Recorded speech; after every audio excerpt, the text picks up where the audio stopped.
Buhay mahiwagang tunay, may hirap mayroong ginhawa, maraming pagsubok araw-araw, ngunit kayang lampasan yan.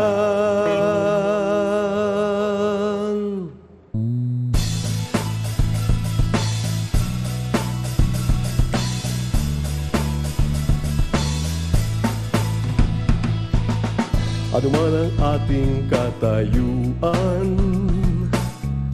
may pag-asang masisilayan. Wala namang imposible, pangarap natin magyayari.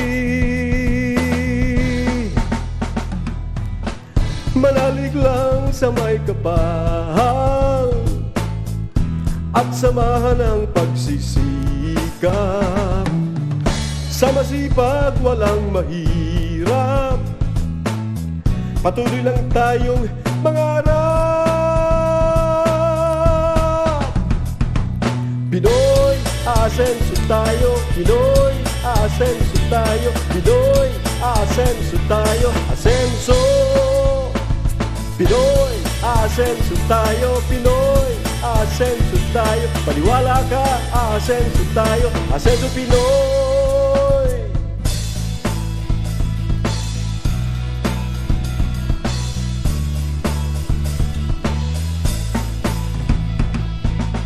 Ang buhay mahiwagang tunay, may hirap mayroong ginhawa, maraming pagsubok araw-araw, ngunit kayang lampasan yan.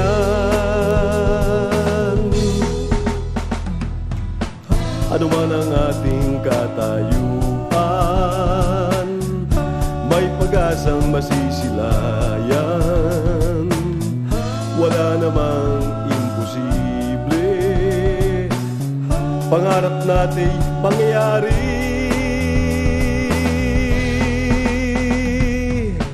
Manalig lang sa may kapal at samahan ang pagsisikap. Panaginip at adhikain, sama-sama nating abutin. Pinoy, asenso tayo. Pinoy, asenso tayo. Pinoy, asenso tayo. Asenso.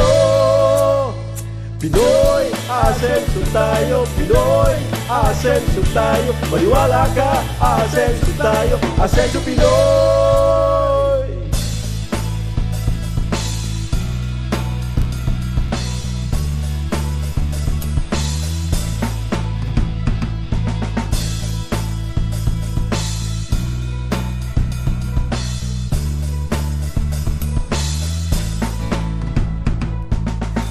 Manalig lang sa may kapal at samahan ng pagsisikap. Tamang landas kapag tinungo, tiyak ang ating pag-asenso. Pinoy, asenso tayo. Pinoy, asenso tayo. Pinoy, asenso tayo. Asenso. Pinoy, asenso tayo. Pinoy, asenso tayo. Maniwala ka, asenso tayo. Asenso Pinoy. Pinoy, asenso tayo. Pinoy, asenso tayo. Pinoy, asenso tayo. Asenso Pinoy.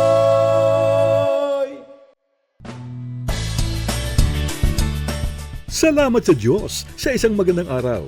Narito ang ating programang maghahatid sa inyo ng inspirasyon, mag-aalok ng pag-asa, at naniniwala sa pamamagitan ng sikap at tamang diskarte, maaari tayong umasenso sa buhay. Ito ang Asenso Ka Pinoy! Hello mga Kapinoy! Handa na ba kayong mag-enjoy, matakam at ma-inspire? Tara na't sama-sama nating panoorin ang mga masasarap, mababango at super interesting na Asenso Ka Pinoy stories na tiyak na kagigiliwan ninyo. Tikman natin ang trending at sobrang sarap na Graham Bar mula sa A&R Graham Bar. Ma-experience ang relaxing feels ng mala sensational na scented candles ng RMN Aroma. At syempre, tuklasin ang proseso sa likod ng kakaibang waffle bibingka na siguradong mapapawaw ka sa sarap. Kaya mga Kapinoy, wag na kayong magpahuli, sabay-sabay nating panoorin, tikman at maaliw sa ating episode ngayong Sabado na puno ng kwento, lasa at saya. Ako po si Ana Galanga Cardona, ito ang Asenso Kapinoy.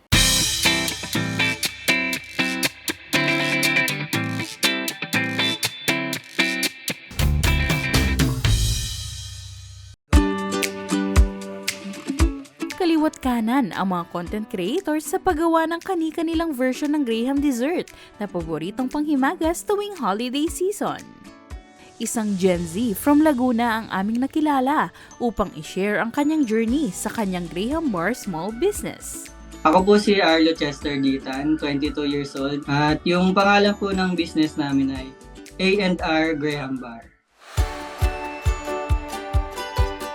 Madami nagtatanong kung ano ba yung classic flavor. Creme densada lang at graham crackers yun mga par. Ito yung pinakamadaling gawing flavor dahil nga simple lang yung ingredients natin. Dalawa kami ng girlfriend ko na nagsimula ng business na to.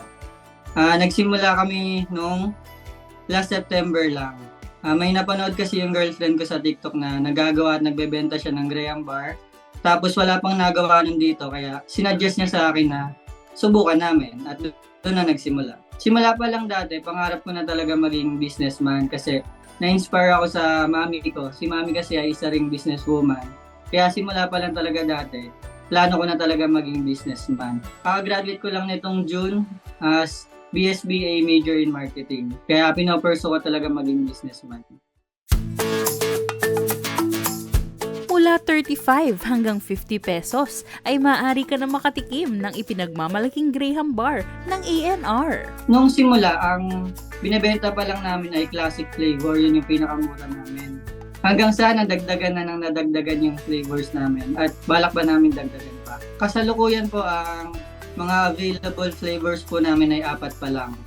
Meron kaming classic, may mango, Oreo, tsaka Milo. Pero balak pa namin dagdagan ng mas madami pang flavors. Ang pinakaunang puhunan na nilabas ko ay 733 pesos.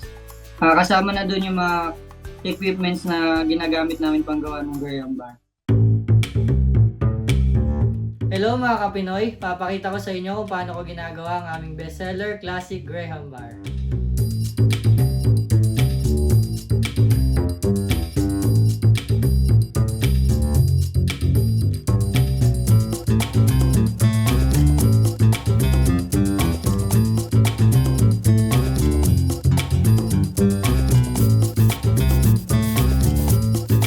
Pagkasalin sa mixing bowl ay hahaluin na natin siya ng at least 5 minutes.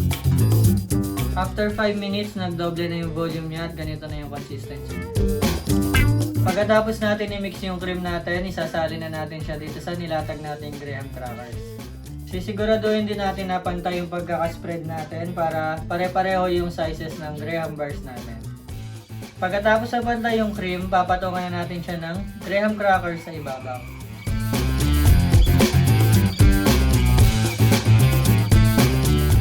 And last step natin, pagkalatag ng graham cracker sa ibabaw, ay ilalagay na natin siya sa freezer at papatigasin natin ng overnight bago natin siya ibalot.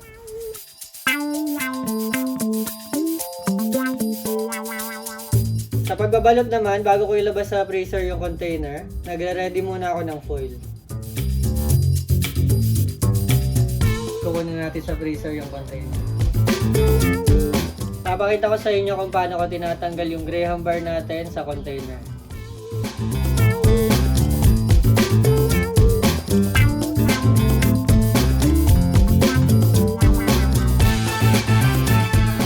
Pagkatapos natin mahiwala yung Graham Bar natin sa container, hatiin naman natin siya.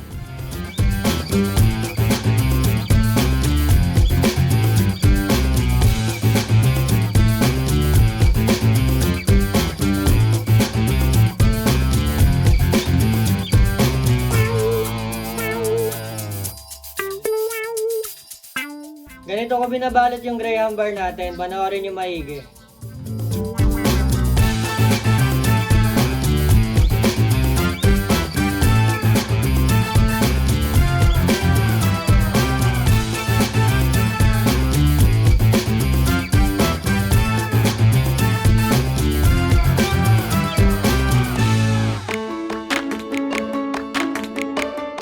blessing para sa mga content creators na magkaroon ng isang viral video.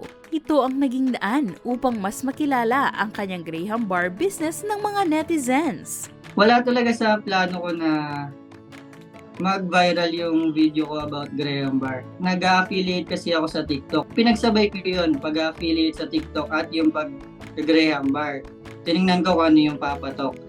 Tapos, bumili ko ng aluminum foil sa TikTok. Ang bala ko, i-affiliate ko lang yun. Sabi ko, tama-tama.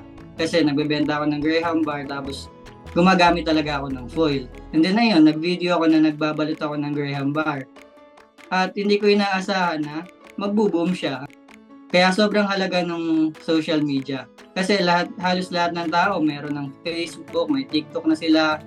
Babad na yung mga tao ngayon sa social media. So, naging main source of marketing na ng mga businesses yung social media. Gaya ko, dati, bago ko mag-post sa TikTok ng about sa Graham Bar, nagawa ko ng Facebook page ng business namin ng girlfriend ko, which is nga yung A&R Graham Bar. Tapos, most of the orders na natatanggap ko ay galing talaga dun sa Facebook page. Nagpo-post ako dun ng mga pre-orders.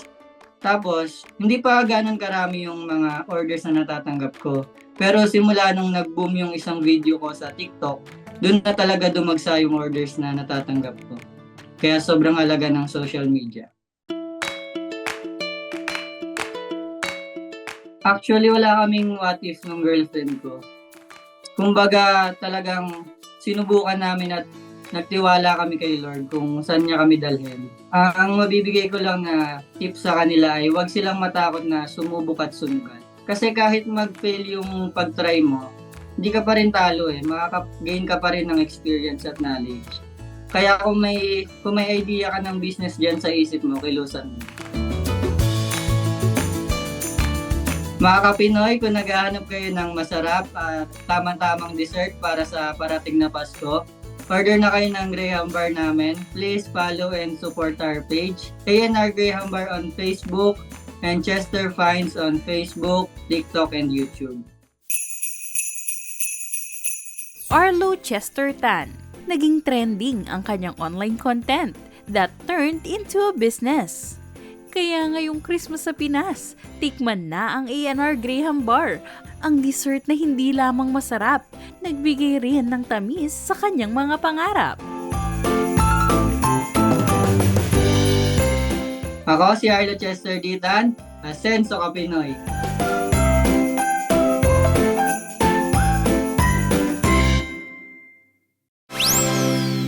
Hello, Mambia Kapinoy. Please like and follow our Senso Kapinoy Facebook page.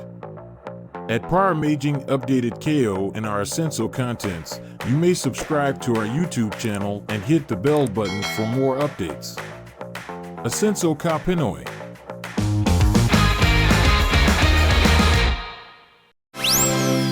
Pinoy, asenso tayo. Pinoy, asenso tayo. Asenso Pinoy!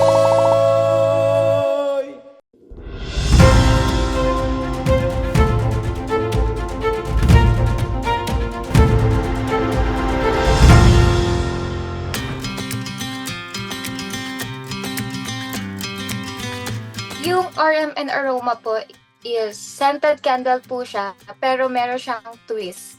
Yung twist niya is, maliban sa mabango siya, meron din po siyang design.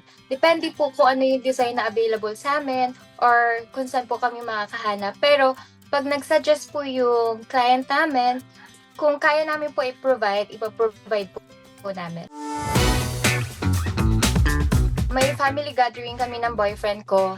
Then, nung pauwi na kami, may nakita kami isang bazaar doon na nagbebenta ng scented candle. Nung bumili ako, tapos sabi ko, ang bango-bango. Tapos sabi ko, parang gusto ko rin magka-business ng ganito. Gusto ko yung parang ako gagawa. Sabi ko sa boyfriend ko, what if mag-business tayo ng scented candle? Pero may twist. Yung soy wax po is good for health ng tao. Then, hindi po siya toxic. Hindi siya masakit sa ulo or masakit sa ilong. Kasi po, may mga ginagamit yung iba na hindi talaga siya good for pet. Kasi po, itong scented candle namin is good for pet. Kaya nakiisip po kami ng boyfriend ko na kailangan good for health. Hindi lang basta tayo magbebenta ng scented candle kasi gusto natin kumita. Ang gusto natin is good for health, good for pet, and ayun po, good for lahat po. Nung unang month namin po last year, January, sobrang hirap kung paano magbenta, kung anong gagawin naming strategy. Kasi gumawa po kami, nag-attend po kami ng bazaar ng partner ko. Pero yung bazaar po pala noon, hindi siya katulad ng ini-expect namin. Pero hindi po pala dapat ganun ang strategy namin. Dapat nagpo-posting kami, consistent yung post namin sa social media, sa TikTok, FB, Instagram.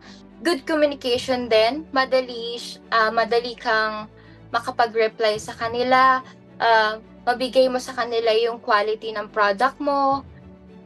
Sa amin po is, ang ginagawa po kasi namin is binibigay namin yung value nung product at yung kailangan nung client. Kaya para sa amin po is quality and values sa client yung pinakamahalaga po na kaya naming ibigay.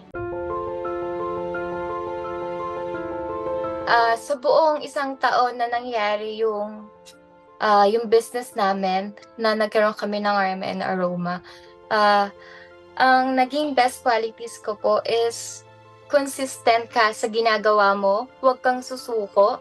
Kahit may mga negative comment, okay lang yan. Tanggapin mo lang as good na comment para sa'yo. Masasaktan ka dun sa comment na yun, pero okay lang, push pa rin, go ka pa rin. Then, mapapagod ka, oo. Kailangan talaga mapagod yan. Kasi gusto mo yung ginagawa mo. Sa tingin mo naman na may mararating yung product mo or yung business mo, i-go mo siya. Huwag kang susuko kasi lahat ng pinaghihirapan mo, soon may kapalit yan.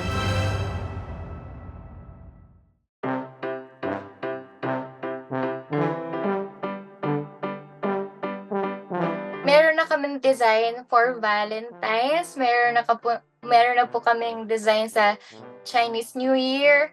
The rest po meron na rin po. Pero gusto po namin kasing i-surprise po sila na makita nila dun sa page namin lahat nung mga bago naming design. Ako si Romina Kawilan, Asenso Kapinoy.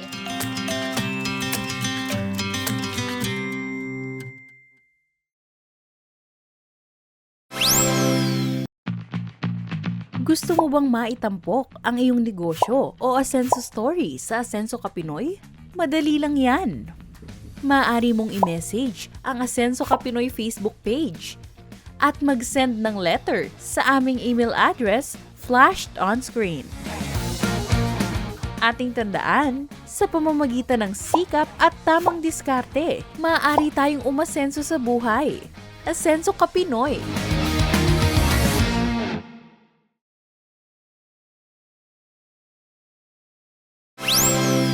Pinoy, asenso tayo. Pinoy, asenso tayo. Asenso Pinoy!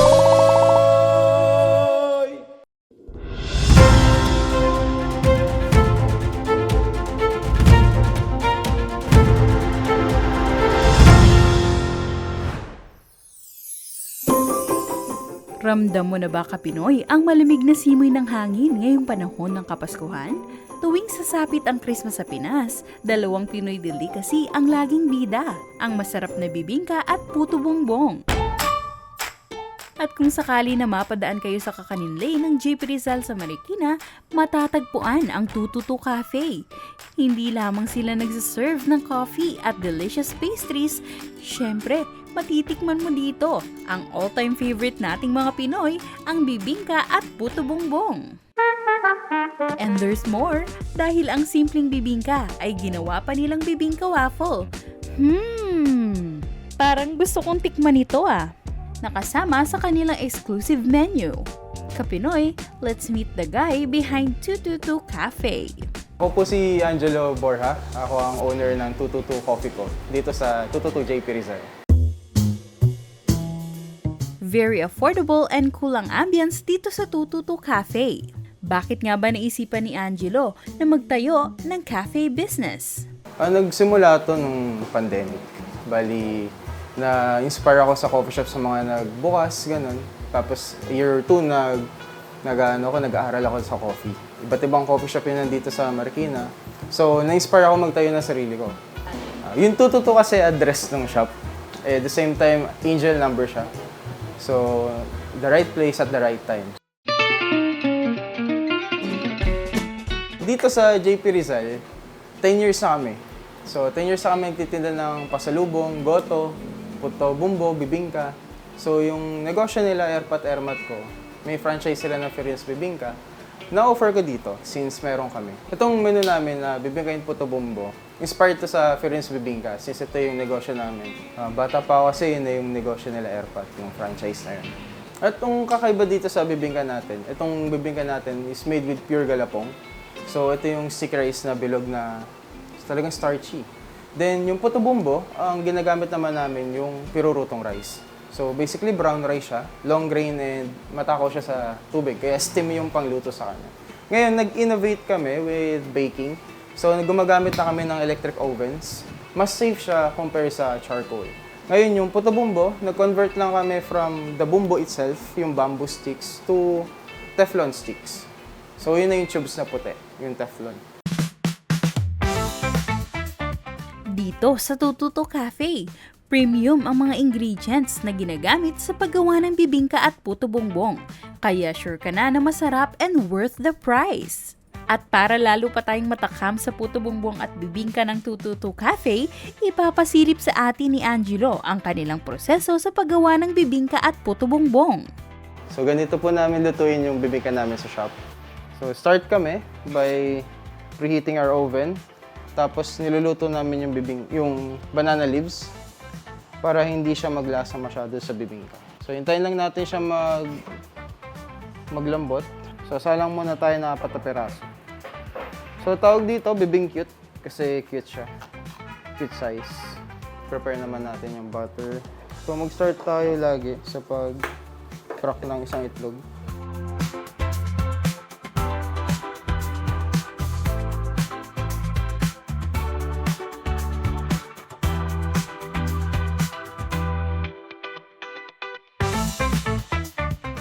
Kailangan natin check from time to time kung nagsisettle na yung taas ng bibingka.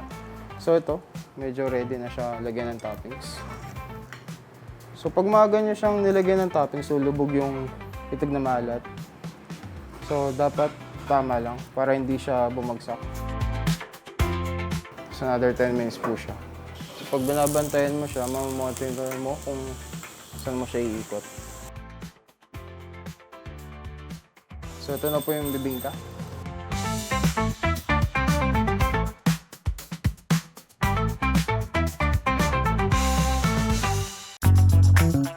Nag-grind na natin yung puto bumbo.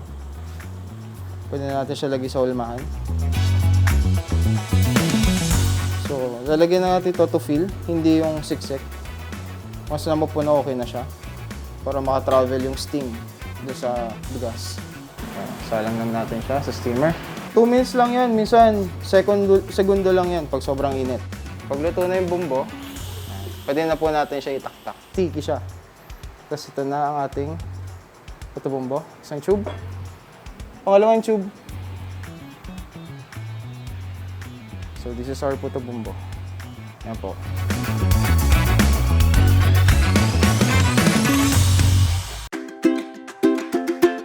Ngayong Christmas season, may lalabas kami na drink yung bibingka latte, puto bumbo latte, and yung creme brulee na kwasong. So, croissant siya na creme brulee made with leche flan na butter.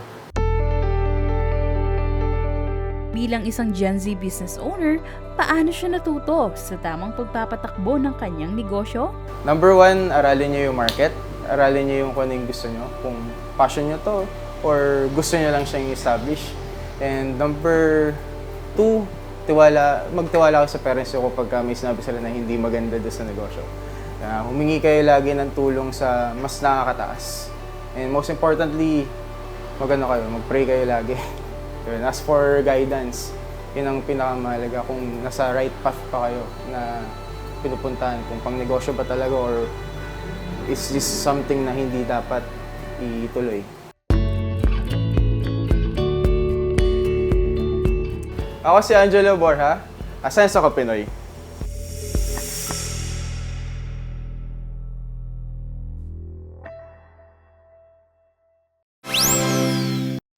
Attendance check muna tayo mga kapinoy. I-comment ang mga salitang Saya Pinoy sa Facebook attendance post upang magkaroon ka ng chance maka-receive ng special gift mula sa Asenso Ka Pinoy.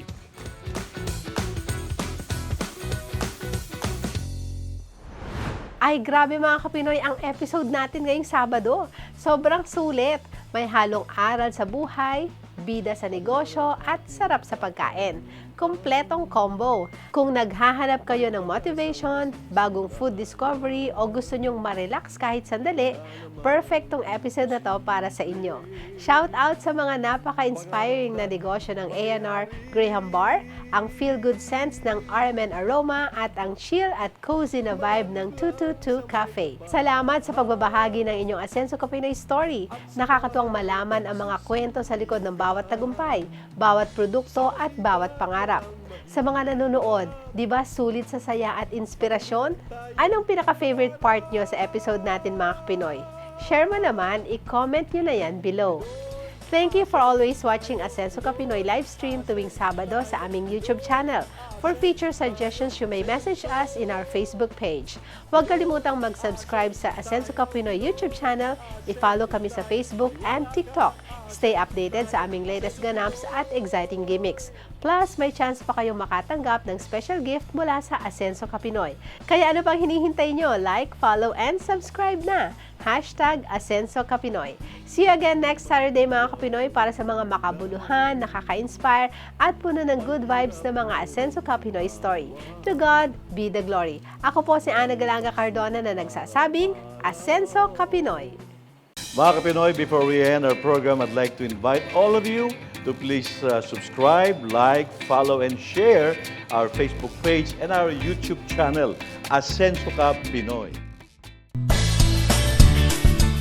Naway naibigan niyo ang ating pagkatanghal sa araw na ito. At sana'y may napulot kayong aral na inyong magagamit tungo sa inyong pag-asenso. Walang imposible sa taong nananalig sa Diyos at nagsisikap umasenso sa buhay. Ang Asenso Ka Pinoy ay inyong gabay upang harapin ang bukas na puno ng pag-asa. Ito ang Asenso Ka Pinoy.